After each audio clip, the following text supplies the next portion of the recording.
समाज के हमारे जाति के लोग भी बैठे हुए हैं, तो उनको ये जानना और समझना जरूरी है, क्योंकि जैसे ही अगर हम जय भीम बोलते हैं तो हमको सिर्फ अक्सर यही सब समझा जाता है कि जाति का चमार हो, मतलब खाली चमारे लोगन का ही जिम्मेदारी है भारतीय संविधान बचावे का, ऐसा लगेला। तो आज जो अगर पेरियार ललई सिंह यादव की जो हम लोग स्मृति दिन मना रहे हैं, यानी स्मृति दिन उनको याद कर रहे हैं। समाज में तमाम लोग पैदा होते हैं और तमाम लोग मर जाते हैं, उनको कोई नहीं जानता। यहाँ तक कि अगर हमारे बाप के बाप जिनकी हम संपत्ति लेकर के जीवन यापन करते हैं, हम उनके बारे में भी नहीं जानते। मगर समाज में जन्म जयंती और परिनिर्वाण दिवस उन्हीं लोगों का मनाया जाता है जो अपनी कुर्बानी को दे करके समाज को एक सही दिशा देने का काम करते हैं, उन्हीं लोगों को याद किया जाता है। तो मैं यहाँ पर बैठे आप सभी माताओं बहनों और अपने सम्मानित साथियों से कहना चाहूंगा कि आप लोग भी जैसे मास्टर साहब जो काम कर रहे हैं, सुपरवाइजर साहब जो काम कर रहे हैं, ये इनके इस धरती पर ना रहने के बाद भी इन्हीं महापुरुषों की तरह याद किया जाएगा। तो अगर आप सभी लोग ये चाहते हैं कि हमें भी अगर याद किया जाए तो उन महापुरुषों की तरह हम अपने समाज के लिए भी काम करना चाहिए। बात रही पेरियार ललई सिंह यादव, जो आज की जो परिस्थिति है, आज के जो ओबीसी कैटेगरी से रहे और एक उनके साथ घटना घटी, उसी घटना को मैं बता करके और अपनी बात को यही विराम देने का काम करूंगा। साथियों, पेरियार ललई सिंह यादव शूद्र थे, ये उनको पता नहीं था। जैसा कि अभी शूद्र के लिए तमाम आंदोलन चल रहे हैं, ये बताने के लिए कि हम कौन हैं। सबसे बड़ी बात यह कि हम कौन है ये हमारे लोगों को ही पता नहीं चल पाता। और यहाँ पर जो दो विचारधाराएं आज भी काम कर रही हैं, एक मनुवादी ब्राह्मणवादी, एक बुद्धवादी अम्बेडकरवादी।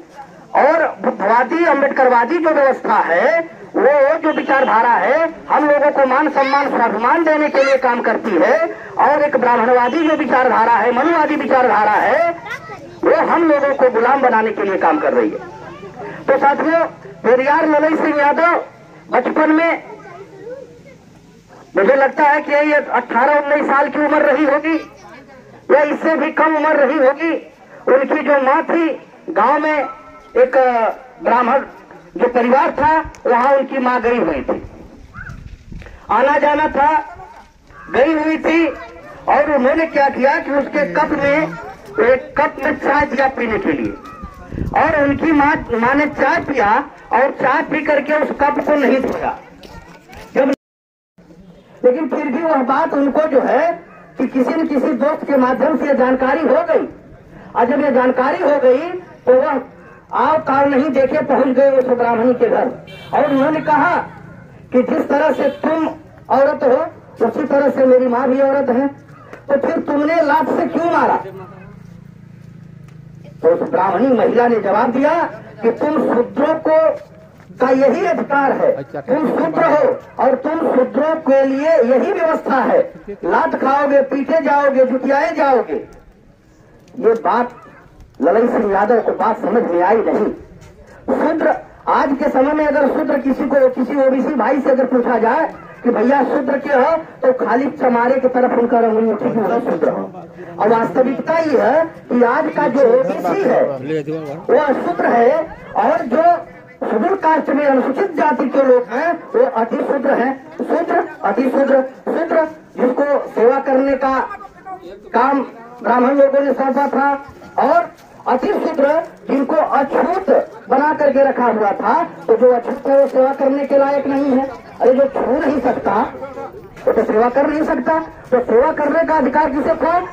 मुनिया, यहीर, लोहार, गणैया, पाल, मौर्य, कुर्मी, पटेल, इन्हीं लोगों को सेवा करने का अधिकार ब्राह्मणों ने दिया था। और वो भी निष्काम भाव से उनको सेवा करने का अधिकार था।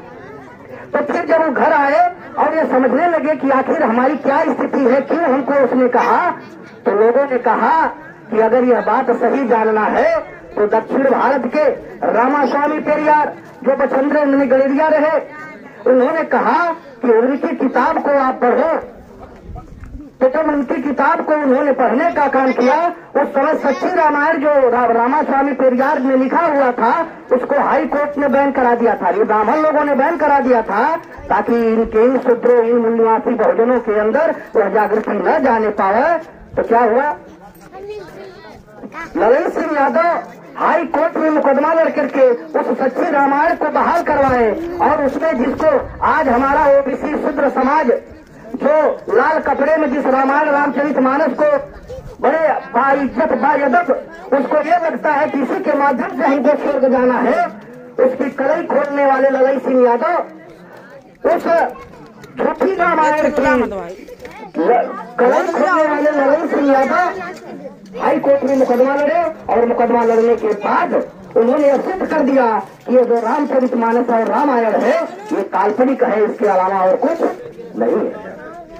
साथियों, यह बात जो समझ में आती है हमारे लोगों को कब समझ में आएगा कि हम कौन है। और एक से व्यवस्था दूसरी चल रही है, वो व्यवस्था निरंतर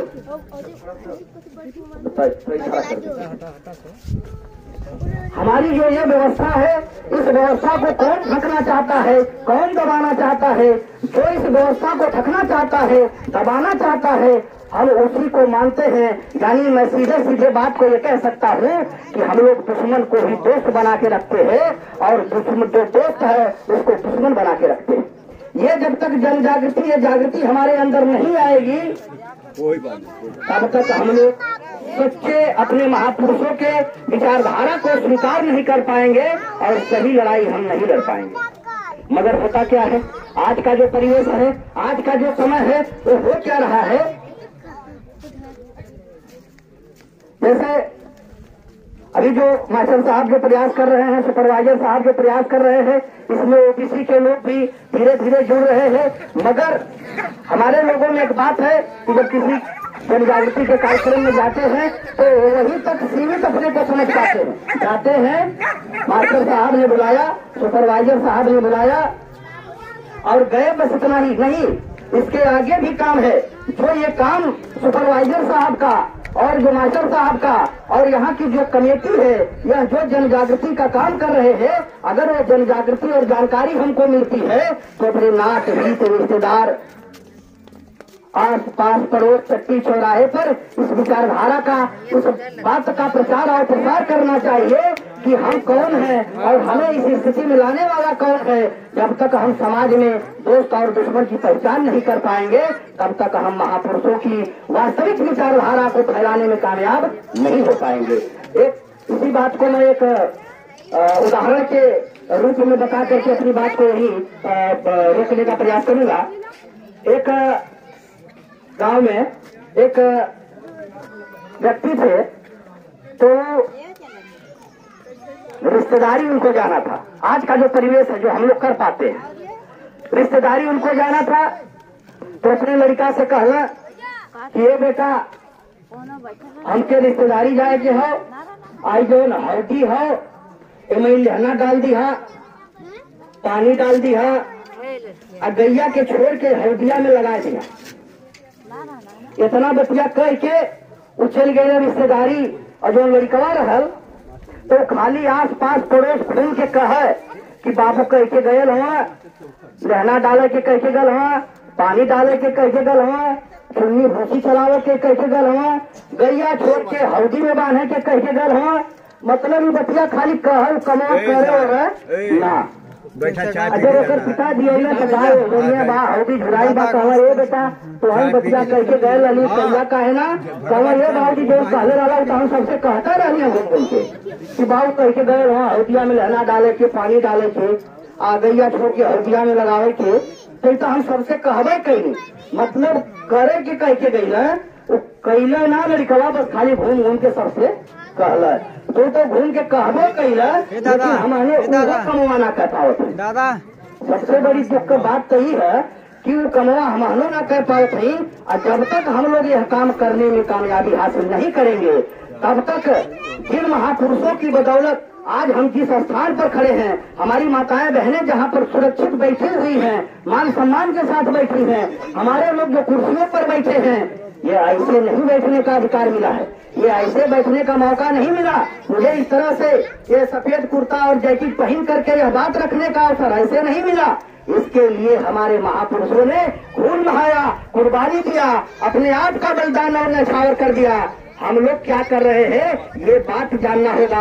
आज हम महापुरुषों की गाथा गा रहे हैं, उनके बारे में बता रहे हैं। आने वाला ऐसा समय आने वाला है कि फिर इस कहानियों को भी, इस गाथाओं को भी कोई बताने वाला नहीं रहेगा। तो इस चीज से हमको सावधानी बरतते हुए, इस चीज को ध्यान में रखते हुए जन जागृति का जो कार्यक्रम है उसको निरंतर लोगों में पहुंचाना होगा। और अंधविश्वास और पाखंडवाद को हमारी माताएं बहनें ही ज्यादा फैलाने का काम करती हैं। तो मैं निवेदन करता हूं कि जो अंधविश्वास और पाखंडवाद है उससे दूरी रहें। क्योंकि अभी हमारे पास बैजनाथ बाबा जी कह रहे थे कि सूप और गलिया बजौने से दलितर भागी होगी ना। अपने लड़का की अगर पढ़ाई लिखाई की अच्छा बिजनेसमैन, अगर अच्छा नौकरी में अगर पहुंचा देवो माता बहन लोगन, तब जाके घर परिवार के दलितर भागी, अन्यथा दलितर भागा वाला हो ना।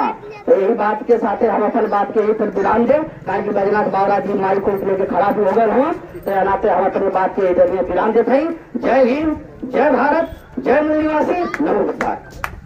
बहुत बहुत धन्यवाद रविंद्र जी। कहा जाता है कि दुख दर्द अपने दिल की किससे कहेगा कौन, आपस में ही कट मरेंगे तो बचेगा कौन। अब दीवार नफरतों की अगर हो गई खड़ी तो किससे कहेगा कौन और किसकी सुनेगा कौन। हमने पहले कहा है कि ये श्रोता नहीं है, सभी लोग वक्ता है।